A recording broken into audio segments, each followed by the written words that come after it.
Can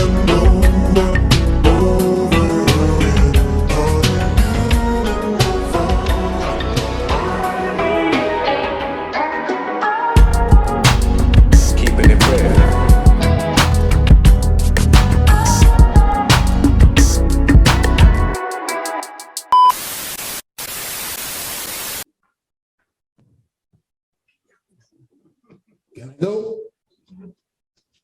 Can you hear me? Yes. Hi, I'm Dave Chappelle. I just want to say, and Marianne, I could talk to you about this privately. I don't know why the village council would be afraid of litigation from a $24 million a year company while they X out a $65 million a year company. I cannot believe you would make me audition for you. You look like clowns. I am not bluffing. I will take it all off the table. That's all. Thank you. Okay. What is going on? This is your brother Bishop of Bishop Zone TV. And today's topic, I'm gonna go in on Dave Chappelle. Psych! No, I'm gonna go in on the people that's against Dave Chappelle. Yeah, Dave Chappelle, man, look, they are trying their best to make Dave Chappelle out to be this this bad guy. He's one of Gotham City's greatest villains right now. You know, what's the saying in Batman? A hero lives long enough to become a villain or some shit like that. Yeah, that's how they're trying to paint Dave Chappelle in this latest incident where he showed up at a city council meeting to oppose against affordable housing. Now, people hear the term affordable housing and think, oh man, oh my God, this is good for people. We need affordable housing. People need to live somewhere, and they need somewhere that's affordable to stay. Because if you can't afford to live somewhere that is a housing, then you live out on the streets, and that is not the American way. And Dave Chappelle is against people living in affordable housing. And wrong. Way more to the story than that. I'm gonna break that down. But let me just say this before I break all this down. It's affordable housing now is a fancy term, meaning it's affordable, just not for your broke ass. And no, I'm not clowning people who make a certain amount that's below the household median income. But what I'm saying is, you have these new developments that promote the idea of affordable housing, when in reality, it's not affordable to the average American citizen that makes below the household median income. $300,000 is not affordable for the average American, okay? Especially a single parent household. And that's starting at.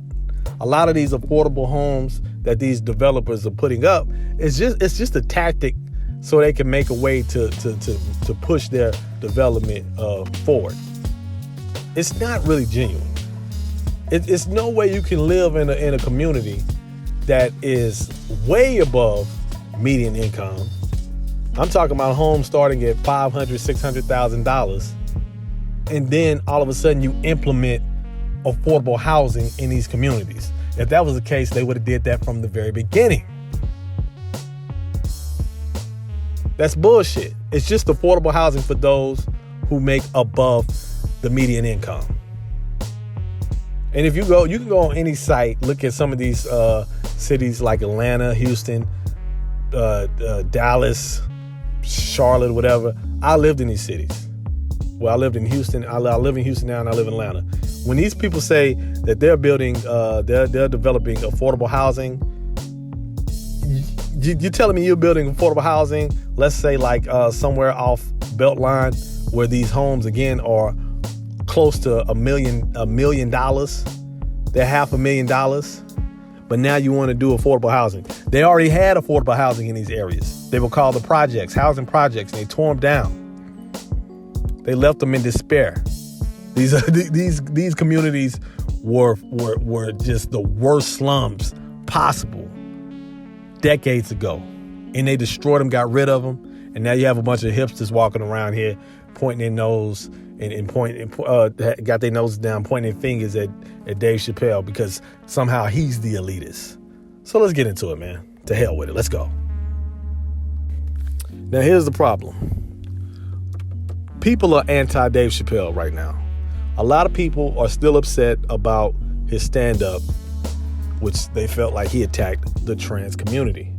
This is a comedian who made observationals about certain demographics who had a problem with things that he said in other stand-ups where he didn't dedicate a whole special to.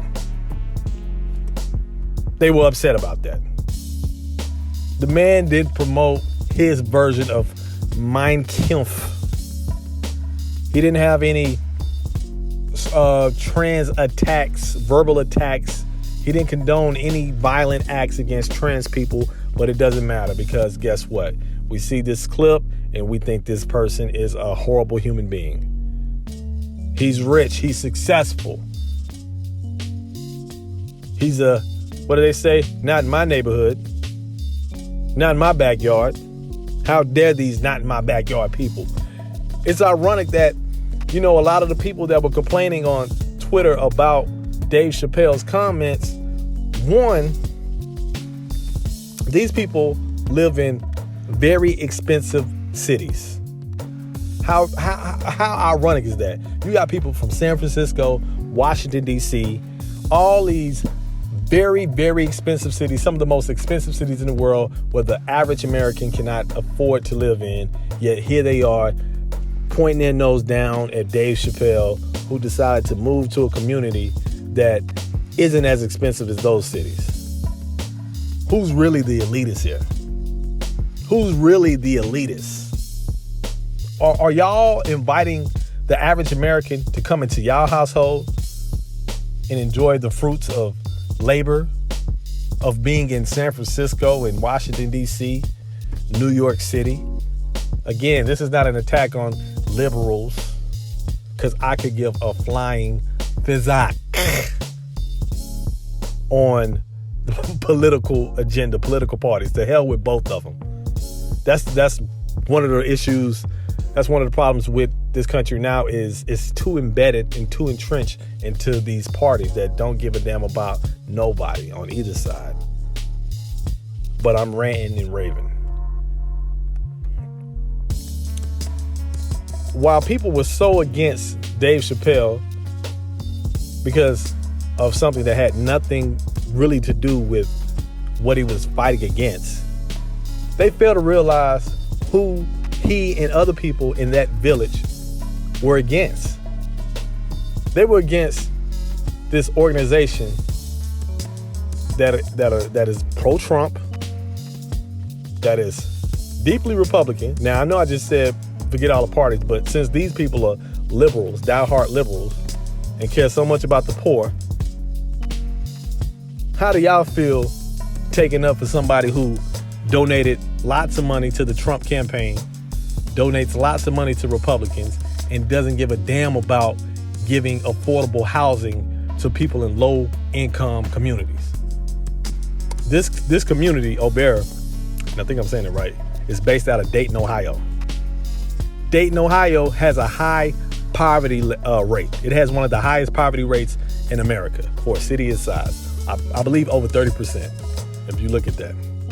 Over 30% of the people in Dayton, Ohio lives above the poverty line or lives below the poverty level. And this company is based out of there. Why? How come they're not assisting these people? Huh? All right, so let's break down some facts. I got this article from Dayton Daily News. All right, and it says Yellow Springs votes on such and such. Okay, so O'Bara Homes can move forward with the new development in Yellow Springs, but without an affordable housing component initially promised to the village after council voted against the village's own plan Monday night. The village and O'Bara had worked together to produce a plan that would include duplexes and affordable housing along with single-family homes in a 53-acre area along Spillane Road at the south edge of town. The village initially asked for the development to advance affordable housing in the village, including an area that the village will later be able to develop into affordable housing as well as more duplexes and townhomes. But Monday night, after complaints from numerous residents, including comedian Dave Chappelle, Village Council voted 2-2 with one abstention on the revised planned unit development zoning. Let's scroll down. That means the zoning reverts to what was previously approved, with 143 single-family homes on the lot, with the homes starting at about $300,000, according to the village documents.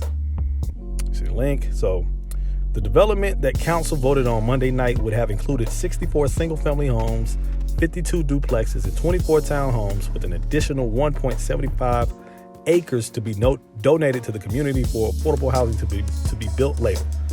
The Yellow Springs Village Council president wrote a memo describing the housing plans. As you can see here below, yada, yada, yada, yada. Multiple Yellow Springs villagers, including entertainer Dave Chappelle, lobbied against the project. Chappelle even threatened to pull his business interests from the village, which included a plan for a restaurant called Firehouse Eatery and comedy club called Live from YS. Chappelle's company, Iron Table Holdings LLC, bought the former Miami TWP fire station at 225 Corey Street in December. Chappelle repeated his threat again on Monday night in the village council meeting. "I am not bluffing," he said. "I will take it all off the table." Horrible Dave Chappelle impression.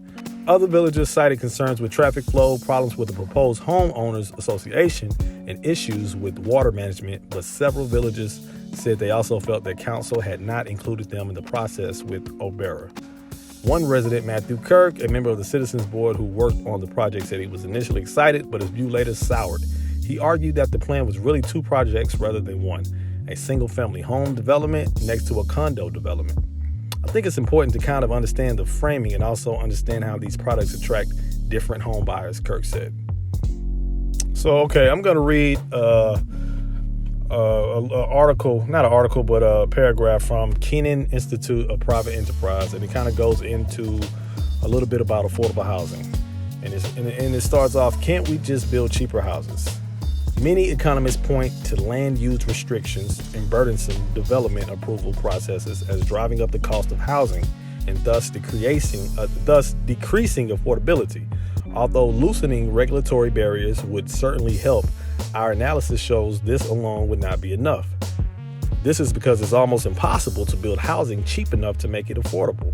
Even in the least expensive cities, construction of multifamily housing costs $150,000 per unit, not counting the cost of land or soft development. Even if a developer only required a 5% return on capital, this would put the cost of a unit at over $1,000 a month. In the most unaffordable cities, rent would need to be less than $800 per month, even if lower-income single-parent families spend 50% of their income on rent. So let me say that again. Another issue is that even if a city has adequate affordable housing available, it can be prohibitively expensive for low-income families to move, even if it's just across town. Moving can mean losing important family or community ties that help families save money on childcare or that provide networks for jobs. So then it asks the question, where do we go from here? Our study showed that most of the country housing affordability is a problem of low wages rather than housing supply. It is possible that focusing on building smaller units with less square footage per bedroom could help housing stay within reach for lower income families. Tiny homes are unlikely to be a big part of the solution, given that they aren't large enough for families to live in.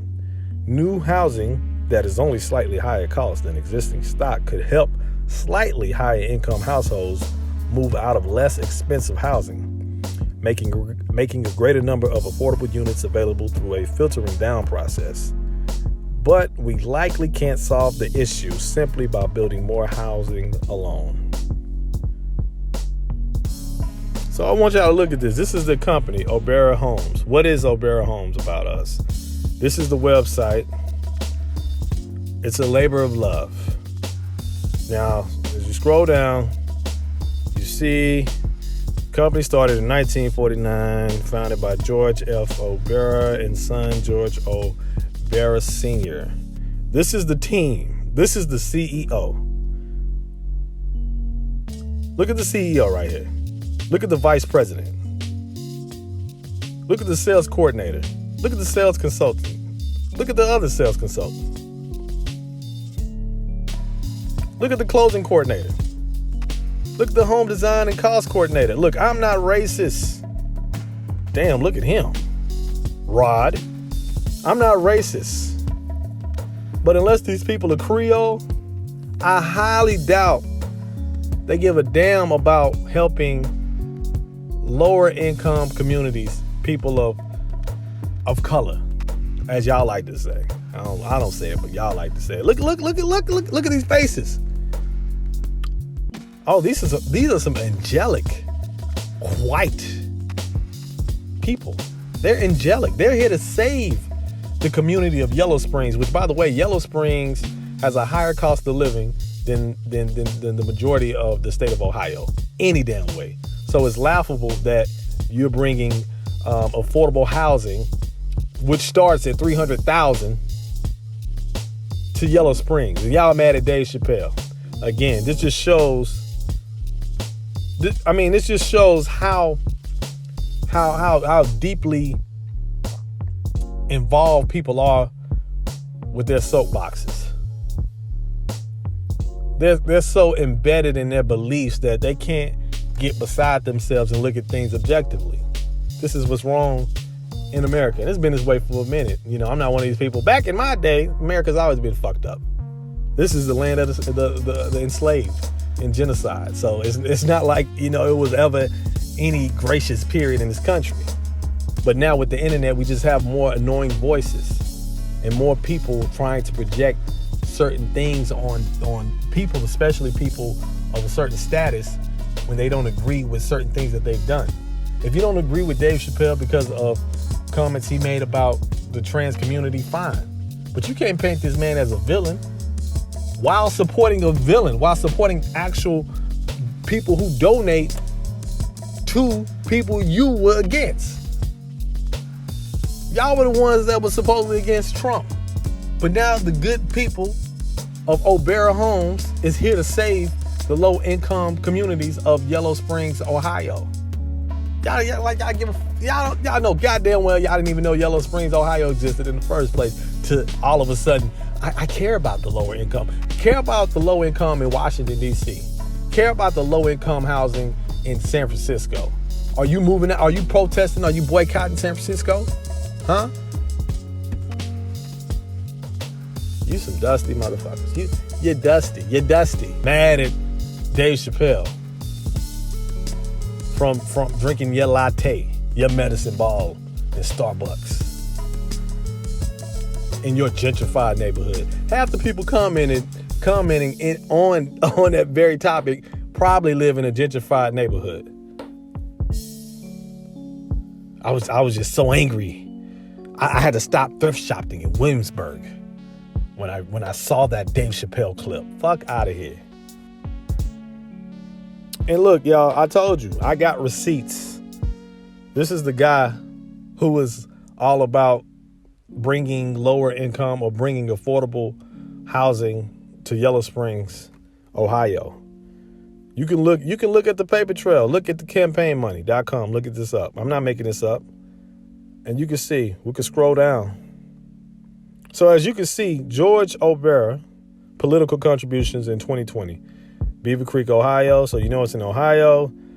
Look at the name and location. Look at the employer, occupation, the dollar amount. What do you see? Contributed to what? Republican. Trump victory. Republican. Congress. Republican.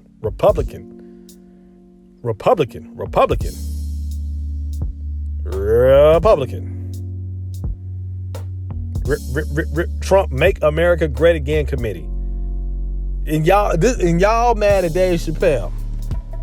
Y'all mad at Dave Chappelle. Y'all ain't mad at Dave Chappelle. Y'all just mad at whatever the media tells you to be mad at. Y'all just read headlines and y'all react emotionally to it. That's it. That's all it is. I got nothing else to say after that. I just like to point that out. I just get enjoyment out of pointing out the fallacies and all these self-righteous motherfuckers. You self-righteous. Boy, the soapbox, I mean, y'all so far on the soapbox, y'all coughing up Dove soap, shea butter cream, and all that other good stuff. Get off that soapbox and get into some reality. Get out your feelings. But you're not. Dorks.